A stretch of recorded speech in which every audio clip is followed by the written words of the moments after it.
ቅዱስና እውነተኛ ጌታ ሆይ እስከ መቼ ድረስ አትፈርድም? አንዳንዶች ለምን እግዚአብሔር አሁን አይፈርድም ይላሉ።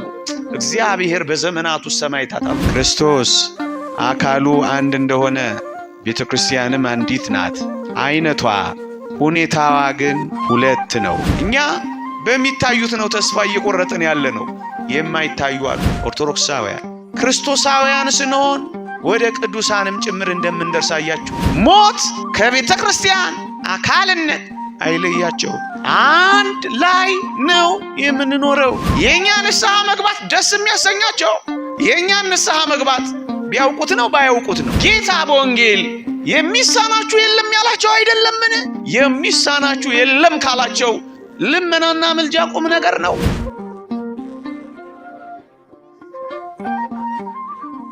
በስመ አብ ወወልድ ወመንፈስ ቅዱስ አሃዱ አምላክ አሜን።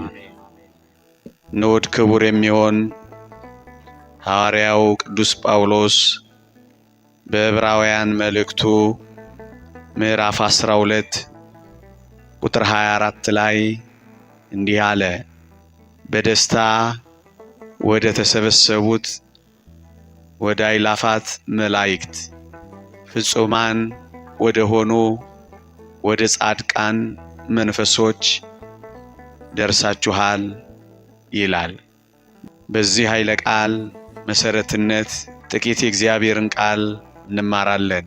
የአባቶቻችን አምላክ የእኛም አምላክ በመካከላችን ተገኝቶ ቃል ኪዳን እንደገባልን እንዲያስተምረን እንዲመክረን ቅዱስ ፈቃዱ ይሆንልን። አሜን። ቤተ ክርስቲያን በቅዱሳት መጻሕፍት እንደተጻፈ የክርስቶስ አካል ናት። ክርስቶስ የቤተ ክርስቲያን ራስ ነው። በቤተ ክርስቲያን ውስጥ ያለን ክርስቲያኖች የቤተ ክርስቲያን ማለትም የአካሉ ብልቶች ነን። ኤፌሶን መልእክት ምዕራፍ 5 እንዲህ ይላል፣ እኛ የአካሉ ብልቶች ነን ይላል። ቤተ ክርስቲያን የክርስቶስ አካል ናት። እኛ ማህበረ ምእመናን ደግሞ የአካሉ ሕዋሳት ወይም ብልቶች ነን። ኦርቶዶክሳውያን ቤተ ክርስቲያን የክርስቶስ አንዲት አካል ናት። ክርስቶስ አንድ አካል እንዳለው ይታወቃል። ይህቺ አንድ አካል የሆነች የክርስቶስ ቤተ ክርስቲያን በሁለት አይነት ሁኔታ ወይም በሁለት አይነት ይዞታ ትገለጻለች። ልብ በሉ። ክርስቶስ አካሉ አንድ እንደሆነ ቤተ ክርስቲያንም አንዲት ናት። አይነቷ ሁኔታዋ ግን ሁለት ነው። እሱን ልዘርዝር። አንደኛዋ ቤተ ክርስቲያን ተዋጊዋ ቤተ ክርስቲያን ወይም በውጊያ ላይ ያለች ቤተ ክርስቲያን ትባላለች። እሷም አሁን እኔና እናንተ የምንኖርባት ቤተ ክርስቲያን ናት። ይህቺ ቤተ ክርስቲያን በምድር ላይ ያለችው ገና ተጋድሎዋን አልጨረሰችም። ከርኩሳት መናፍስ፣ ከአጋንንት፣ ከኮያት ፍትወታት፣ ከአረማውያን፣ ከአላውያን ነገሥታት፣ ከመናፍቃን፣ ከከሃደያን ጋር እየተጋደለች ነው። ይህቺ ተዋጊዋ ቤተ ክርስቲያን ወይም በውጊያ ላይ ያለች ቤተ ክርስቲያን ትባላለች። ዘ ሚሊታንት ቸርች ይሏታል። ተዋጊዋ ቤተ ክርስቲያን ትባላለች። ሁለተኛይቷ ድል አድራጊዋ ቤተ ክርስቲያን ትባላለች። ይህቺ በሰማይ ያለችው ቤተ ክርስቲያን ናት፣ ውጊያዋን የጨረሰችው። ይህቺ አሸናፊዋ ቤተ ክርስቲያን ትባላለች። አጋንንትን፣ ርኩሳት መናፍስትን፣ እኮያት ፍትወታትን፣ መናፍቃንን፣ አረማውያንን፣ አላውያን ነገሥታትን፣ ከሃደያንን አሸንፋ ድል አድርጋ በሰማይ ያለች እሷ ድል አድራጊዋ ትባላለች። ዘ ቪክቶሪየስ ቸርች ይሏታል። ድል አድራጊዋ ናት እሷ። ሁለት ናት ያልኳችሁን ይዋት፣ ተዋጊዋ ደግሞም ድል አድራጊዋ፣ እየተጋደለች ያለችው ደግሞም አሸናፊዋ። አንድ ሁለተኛ አንዲት የክርስቶስ አካል ናት። በሰማይም በምድርም በዚያም በዚህም ብትኖርም የክርስቶስ አካል ቤተ ክርስቲያን አንዲት ናት፣ ግን አይነቷ፣ ሁኔታዋ፣ ይዘቷ፣ መገለጫዋ ሁለት ነው። ምን? የምትታየውና የማትታየዋ ቤተ ክርስቲያን ትባላለች። እደግመዋለሁ።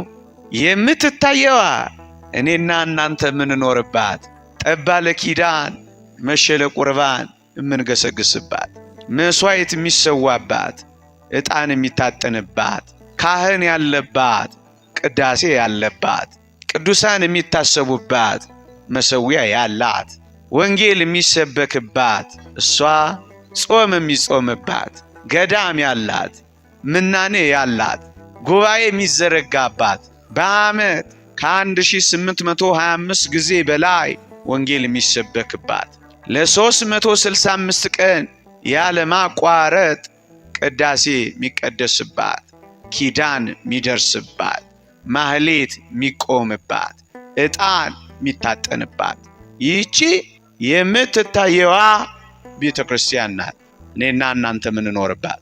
ሁለተኛዋስ የማትታየዋ፣ አሁን ያልኳችሁ የመጀመሪያዋ የምትታየዋ ዘ ቪዚብል ቸርች ይሏታል። የምትታየዋ።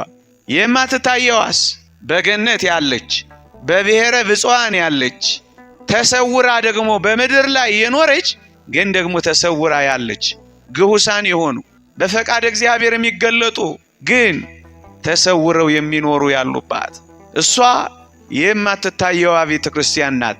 ዘ ኢንቪዚብል ቸርች ይሏታል። የማትታይ ናት። በስጋ አይን የማትታይ ናት።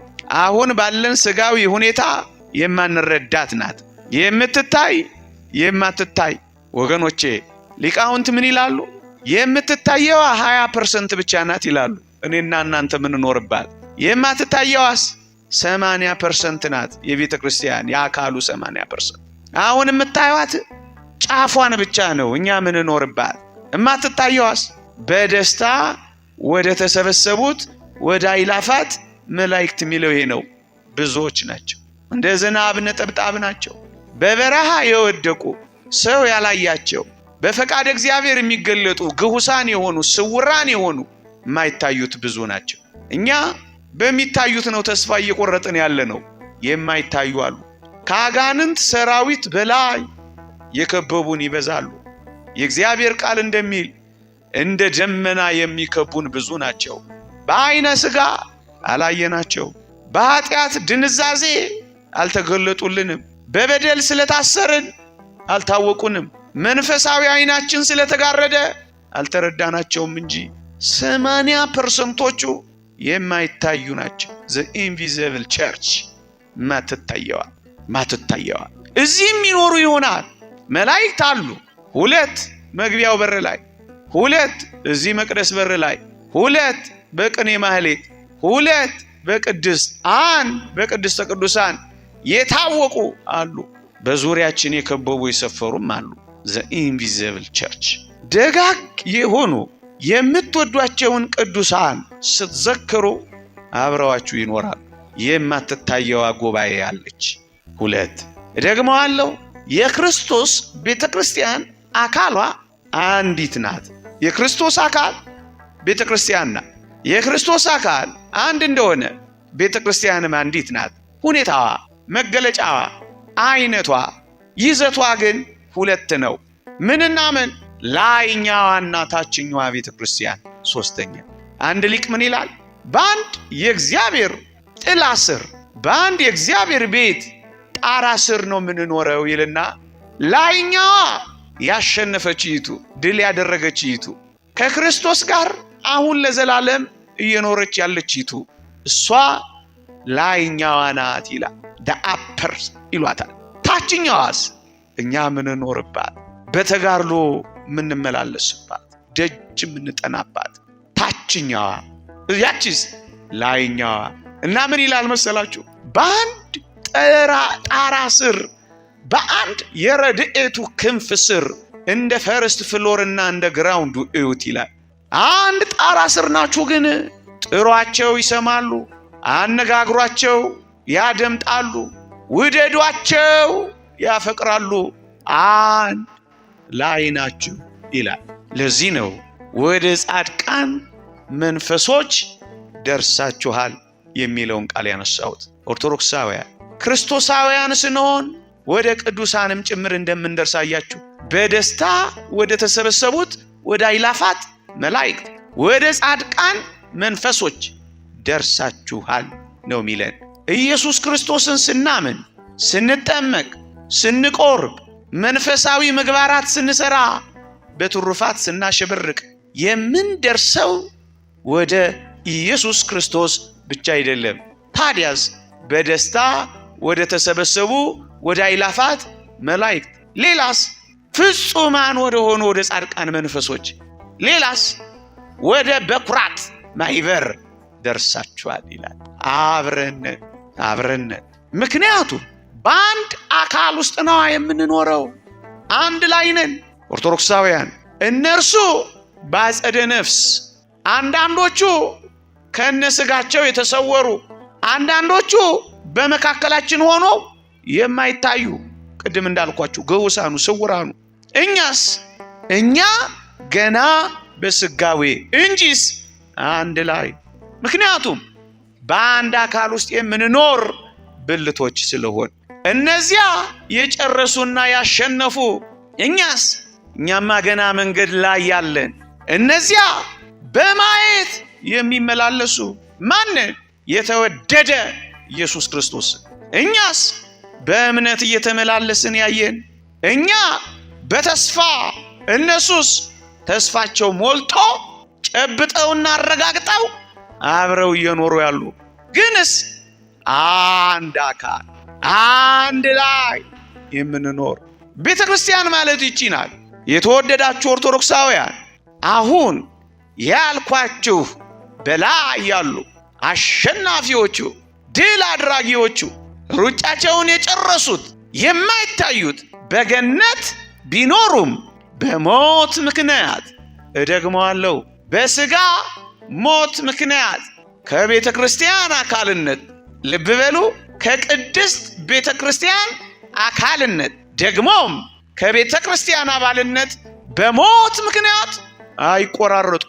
ሞት የቤተ ክርስቲያን አንድ መሆናቸውን አያቋርጠው። ሞት ከቤተ ክርስቲያን አካልነት አይለያቸው። አንድ ላይ ነው የምንኖረው። እኛ ኃጢአት በሚስማማው ሥጋ በተጋድሎ ላይ፣ ያቺኛዋስ ያቺ እሱን ትታ አሸንፋለች። አሁን አይበድሉም፣ ድል አድርገዋል።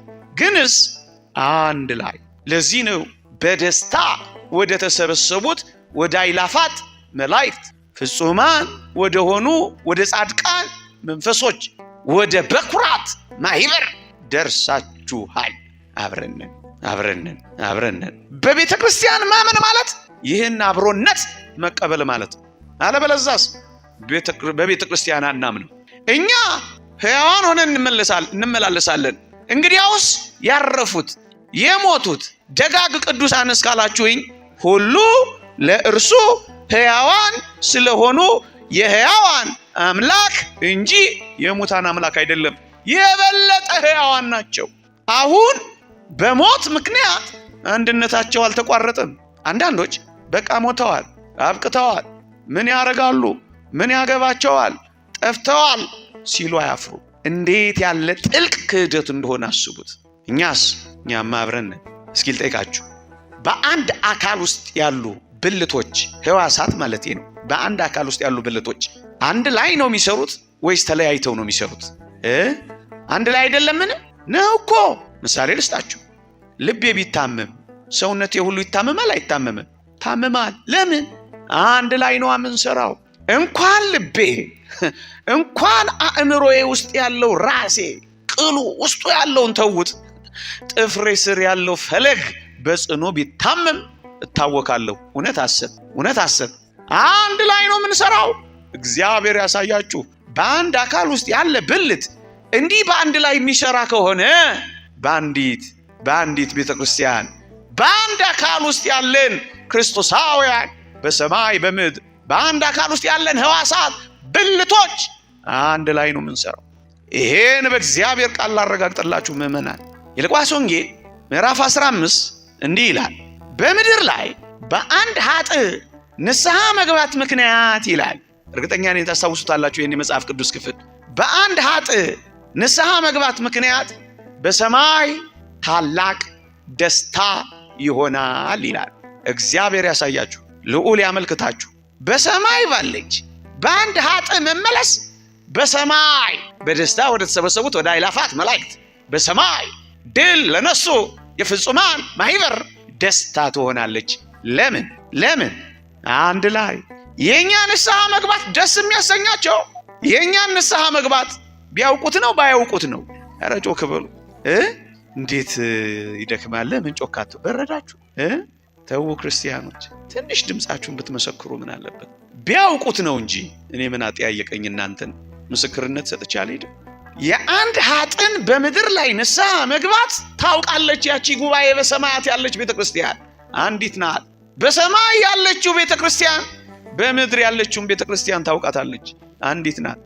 ለዚህ ነው አንድ ተነሳሂ የንስሐ ሕይወት ሲጀምር ዝማሬ፣ ደስታ፣ ሽብሸባ፣ ምስጋና ታበዛለች። ለምን?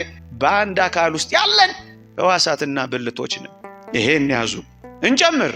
ይሄንንም ያበረታ ሐሳብ እንጨምር። የቅዱስ ዮሐንስ ራእይ ምዕራፍ 6 ቁጥር 9 እንዲህ ይላል። ራእይ ነው የሚያየው በሰማይ ያለችውን ጉባኤ ቤተክርስቲያን፣ በሰማይ ያለችውን የክርስቶስ ሕዋሳትና ብልት ማየት ጀመረ። ቅዱስ ዮሐንስ በራእዩ በፍጥሞ ደሴት ተግዞ ምን አየ መሰላችሁ?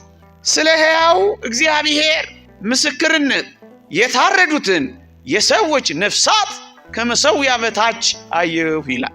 ሰማዕታትን አየሁ ማለቱ ነው። ሰማዕታት ምን ይሉ ነበር? ምን ሲሉ ሰማ? እግዚአብሔር ያሳያችሁ፣ ልዑል ያመልክታችሁ። እንዲህ ሲሉ ሰማሁ አለ። ምን አሉ? ቅዱስና እውነተኛ ጌታ ሆይ እስከ መቼ ድረስ አትፈርድም? ደማችንንስ በምድር ላይ በሚኖሩት እስከ መቼ አትበቀልም አሉ ይላል። ተበቀል አሉት ይላል። ውድ ኦርቶዶክሳውያን፣ በሰማይ ያለችው ጉባኤ ተበቀል ብላ የምትጮኸውን ያክል በሰማይ ያለችው ጉባኤ ማር ብላ ትጮኻለች። ተበቀል ካለች ማር ማለት ምን ያቅታታል? ደም የሚያፈሱትን አስቁማሉ፣ አጥፋ ብለው መጮህ ጀመሩ። የተወደዳችሁ ኦርቶዶክሳውያን አያችሁ፣ እንኳን በምድር ያለችውን ቤተክርስቲያን ጉዳይ ቀርቶ በምድር ያለውን ጉዳይ እንኳን ያውቃሉ። እግዚአብሔር ምን አገባችሁ? ዝም በሉ፣ አይመለከታችሁም። እናንተ ደግሞ ያላቸው እንዳይመስላችሁ። ጥቂት ጊዜ ታገሱ። ልክ እንደናንተ ስለኔ መስክረው ሰማዕትነት ተቀብለው አክሊል የሚደፉ ለክብር የሚያልፉ ስላሉ ጥቂት ጊዜ ታገሱ አላቸው። አንዳንዶች ለምን እግዚአብሔር አሁን አይፈርድም ይላሉ። እግዚአብሔር በዘመናቱ ሰማዕታት አሉት። ሰማዕታቱ በደም እስኪከብሩ በሞት እስኪያከብሩ ድረስ እግዚአብሔር ዝም ይላል። በቃ ታገሱ ይላል እግዚአብሔር። በጊዜው ጊዜ መከራ ለመቀበል የሚሸሹ አሉ። እነሱ ወንጌልን ያሰፋሉ፣ እነሱ ቤተክርስቲያንን ይተክላሉ፣ እነሱ ቤተክርስቲያንን ያንጻሉ።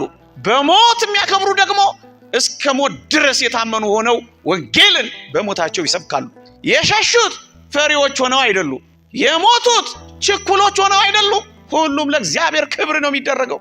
ግን እዩ፣ በሰማይ ያለችው ጉባኤ ፍረድ አለችው። ይመለክ አንድ ላይ ነው የምንሰራው።